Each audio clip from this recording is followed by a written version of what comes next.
Tubers, family and friends, we have another update on our CRBA, which is a consular report on birth abroad for Leonardo and my lovely wife Lily Beth. Additional. Leo, hi. He's having so much fun playing in the hotel rooms and everything. So I'm going to explain, hun, first to everybody kind of what happened. We went to our first appointment for the consular report on birth abroad. We had all our original documents and copies of photos, from the time we met, and then got married, and then Lilybeth got pregnant with Leonardo. And one thing we didn't mention before too is that Leonardo is IVF child, so he is in vitro fertilization process that we went through. Very painstaking, very miracle child, because it's only 30% chance of having a child in vitro.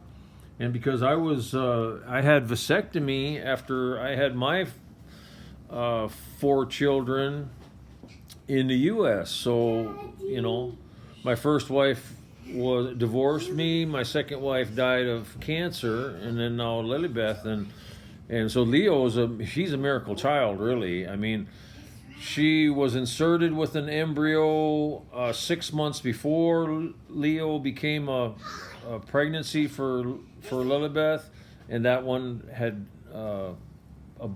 passed away. It died in the womb after it was inserted. So this is the second try. We inserted 2 embryos, and one of them lived, and one of them died. So it's a long journey. Yes, and that's cause of stress also, the first one.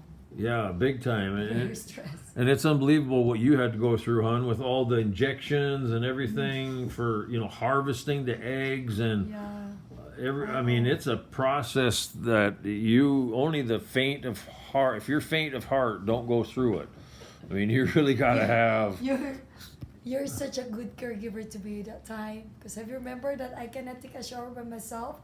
And you giving me bath of that. Yeah. Thank you, hon. And I was cooking for you and everything. I mean, it's you pretty much, the man has to be retired or not working, because it's full-time situation. So anyways, to get on with it, we didn't realize that with IVF child you have to have even more requirements from the facility, the fertilization facility. All those records have to be provided to them. And I mean, it's amazing, all the stuff that and that stuff's not in the regular instructions. So that's case by case basis. If you have extra things going on in your life that's not explained in the instructions, you don't even know until you get there. So we didn't have any of, we had a couple documents, but not enough for their satisfaction. So we were short that, and then we were short the hospital, the birth of Leonardo at the hospital, with her gynecologist, Dr. Tan, right? Yeah. Or no, not Dr. Tan. OBGYN. Dublin, Dr. Dublin. She delivered Leonardo cesarean. So anyway, so we didn't have our our hospital documents. So then that was the second thing we didn't have. And then the third thing we didn't have is a more explained employment history for me. So the guy suggested, well, if you got like Social Security, all your Social Security records of all the years you were, employed and blah, blah, blah, you can just submit that. So those 3 things we didn't have. So like I said before, we have an appointment also for Friday to renew my passport.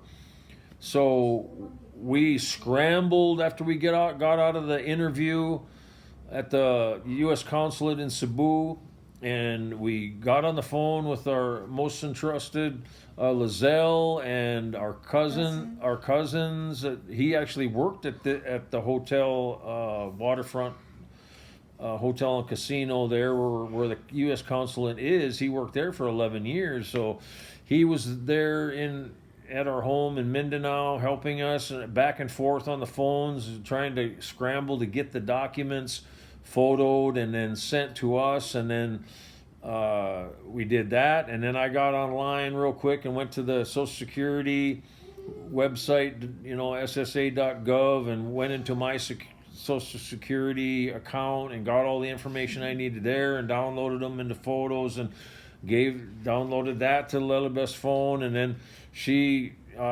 today went to a print shop and got all that stuff printed out. And then we got here's our booklet that she put together today of all the documents that we didn't have, all the hospital and 27 in vitro fertilization clinic and everything with my retirement that, we got it all on a book. And now, because we have an appointment tomorrow morning, 8:45 a.m., and the guy said, yeah, when you come for your passport tomorrow, if you can gather that stuff up, just swing it by, and then I'll submit it with the rest of your documentation. And as far as he was concerned, that was the only thing we lacked. There's those three things. So we think we have it now. My gosh. Thank you. Oh my gosh, for Dr. Dublin. Yeah, Dr. Dublin's assistant helped greatly going to the hospital, getting our documentation and what they had at the clinic, and very kind. Yes, very kind and wonderful people that was supporting us today, and we were able to get that done and a remittance also. And we are so grateful of that, very much. Yeah, especially her assistant. Wow. Yeah, very grateful. So anyway, so that's what I mean, guys. A lot of people have to go 1, 2, 3 different visits to the consulate to get all this stuff that's missed done. And hopefully now, thank God, we were able to gather it all today.